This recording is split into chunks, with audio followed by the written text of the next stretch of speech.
بسم اللہ الرحمن الرحیم۔ السلام علیکم۔ ترجمہ قرآن میں آج انشاءاللہ ہم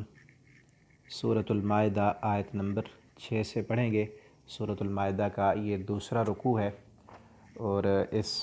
آیت میں اللہ رب العالمین نے طہارت کے احکام بیان کیے ہیں، وضو کا طریقہ اور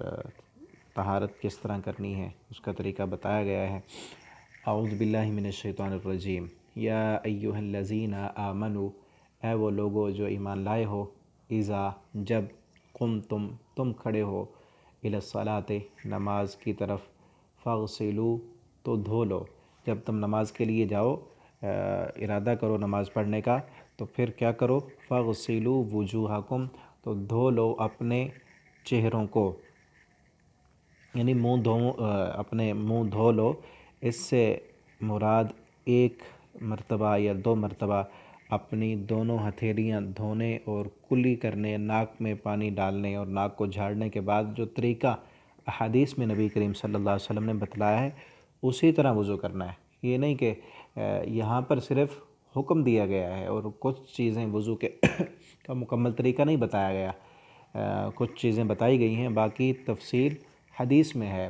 بعض لوگ جو احادیث کا انکار کرتے ہیں تو وہ کہتے ہیں کہ یہ پورا طریقہ یہاں پر تو نہیں ہے۔ حدیث جب تک قرآن کے ساتھ نہیں ہوگی اس وقت تک قرآن سمجھ نہیں آئے گا۔ پورے اسی طریقے کے مطابق جس طرح نبی کریم صلی اللہ علیہ وسلم نے وضو کر کے دکھایا، بتلایا، اسی طرح وضو کرنا ہے، اور طریقہ احادیث کی کتابوں میں موجود ہے اس طریقے کے مطابق۔ اور پھر کلی کرنے، ناک میں پانی ڈالنے، جھاڑنے کے بعد چہرہ دھونا ہے۔ وَأَيْدِيَكُمْ، اور اپنے ہاتھوں کو بھی إِلَى الْمَرَافِقِ، کوہنیوں تک، اپنے ہاتھوں کو کوہنیوں سمیت دھونا ہے۔ وَامْسَحُوا، اور تم مسح کرو، بِرُؤُوسِكُمْ، اپنے سروں کا، سر کا مسح کرنا ہے، اور مسح بھی پورے سر کا کیا جائے گا، جیسا کہ حدیث سے ثابت ہے کہ اپنے ہاتھ آگے پیشانی کے قریب رکھ کر اور پھر وہاں سے پیچھے لے جانے ہیں گدی تک، پھر وہاں سے واپس لے کر آنے ہیں۔ اور اسی طرح کانوں کا بھی مسح کرنا ہے، اور پھر اس کے بعد وَأَرْجُلَكُمْ إِلَى الْكَعْبَيْنِ، اور اپنے پیر دھونے ہیں، إِلَى الْكَعْبَيْنِ، ٹخنوں سمیت، پیروں کو ٹخنوں سمیت دھونا ہے۔ اور یہ أَرْجُلَكُمْ جو ہے اس کا عطف وجوہکم پر ہے، اسی لیے أَرْجُلَكُمْ وجوہکم، یہ ایک دوسرے یعنی کہ ترکیب میں بھی ایک دوسرے کے ساتھ ملتے ہیں، اور اس کا عطف بھی أَرْجُلَكُمْ پر ہے۔ اگر اس کا عطف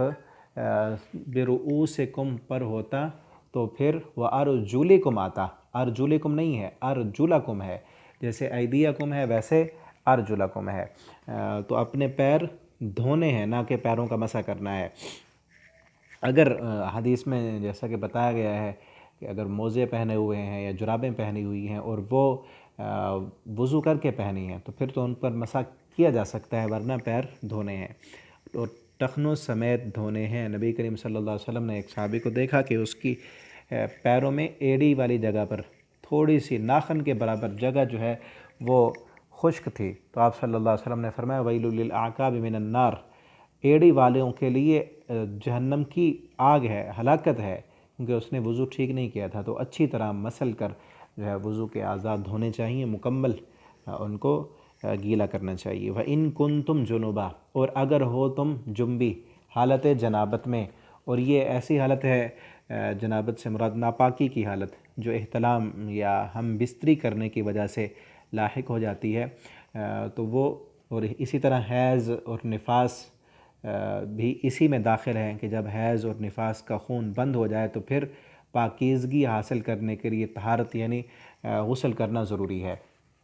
تو پھر کیا کرو؟ وَإِن كُنتُمْ جُنُبًا فَاطَّهَّرُوا، تو پھر طہارت حاصل کرو، پھر غسل کرنا ہے، اور وہ طریقہ بھی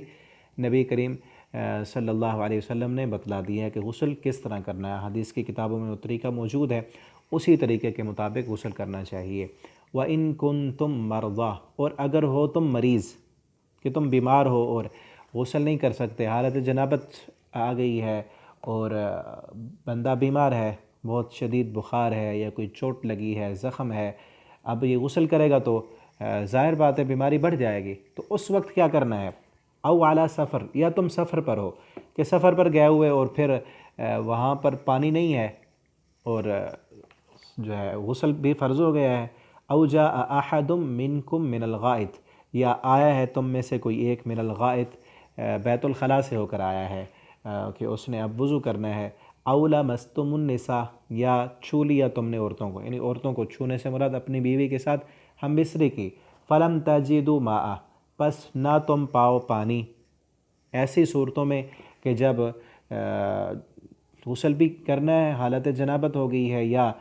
پیشاب پخانہ کیا ہے اب وضو کرنا ہے، یا پھر بیوی کے ساتھ ہم بستری کی ہے، کسی بھی صورت میں وضو کرنا ہے یا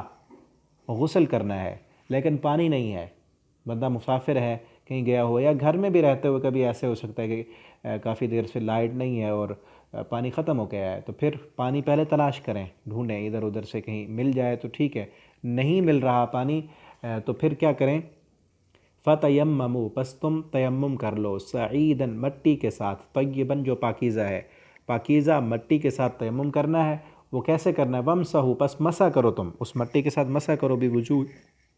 بِوُجُوهِكُمْ، اپنے چہروں کا، وَأَيْدِيكُمْ، اور اپنے ہاتھوں کا۔ طریقہ پیچھے بھی سورہ نساء میں گزرا ہے، وہاں پر بتایا تھا کہ ایک دفعہ مٹی پر ہاتھ مارنا ہے، اور اس میں اگر زیادہ مٹی لگی ہے ہاتھوں پر تو منہ پر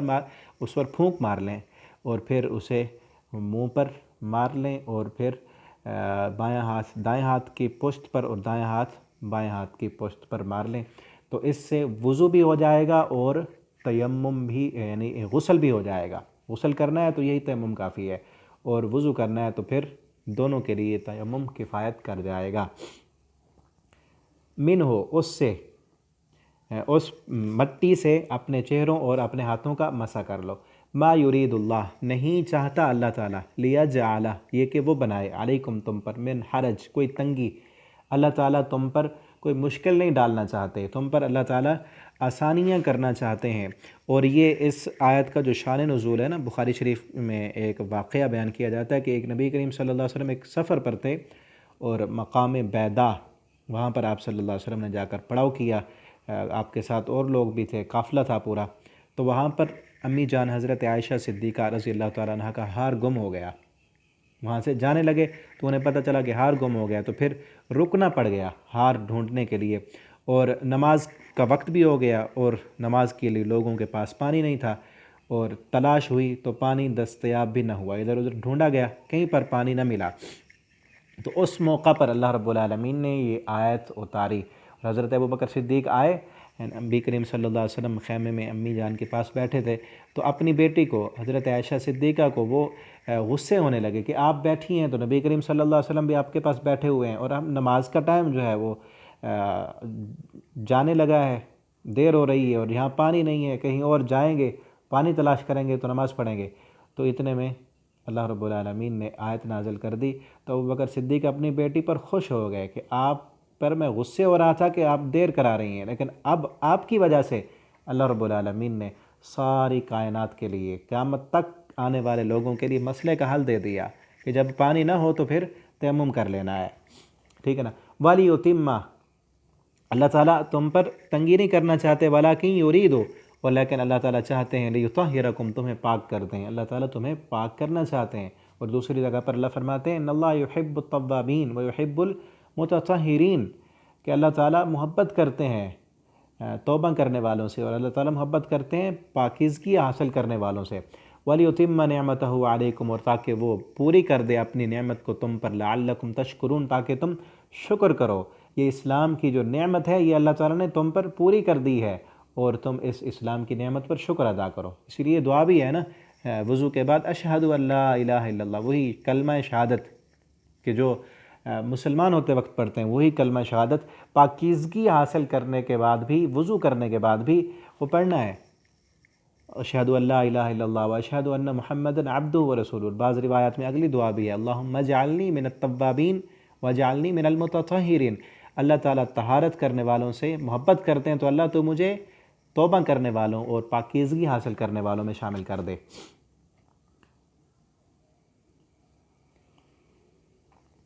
وَاذْكُرُوا، اور یاد کرو تم، نعمت اللہ، اللہ کی نعمت کو، علیکم، جو اس نے تم پر کی، وَمِيثَاقَهُ، اور اس کا وہ وعدہ، الَّذِي، وہ وعدہ، وَاثَقَكُمْ بِهِ، جو اس نے تم سے وعدہ کیا، اذ قلتم جب تم نے کہا تھا سمعنا اللہ ہم نے سن لیا، واطعنا اور ہم اطاعت کریں گے، واتقوا اللہ اللہ سے ڈر جاؤ، اب اللہ کی اطاعت اور فرما برداری کرو، ان اللہ بے شک اللہ تعالیٰ علیم جاننے والے ہیں بذات الصدور سینوں کی راز کو، سینوں کی باتیں اللہ تعالیٰ جانتے ہیں، اس لیے اللہ سے ڈرو اور اپنے دل میں اچھے خیالات رکھو، اللہ کی اطاعت اور فرما برداری کرو۔ ساری دنیا سے اپنے دل کی باتیں تو چھپا سکتے ہو، اللہ رب العالمین دلوں کے راز بھی جاننے والے ہیں۔ اللہ تعالیٰ سے دعا ہے اللہ تعالیٰ ہمیں قرآن کریم پڑھنے، سمجھنے اور اس کے مطابق زندگی بسر کرنے والا بنا دیں۔ والسلام علیکم ورحمۃ اللہ وبرکاتہ۔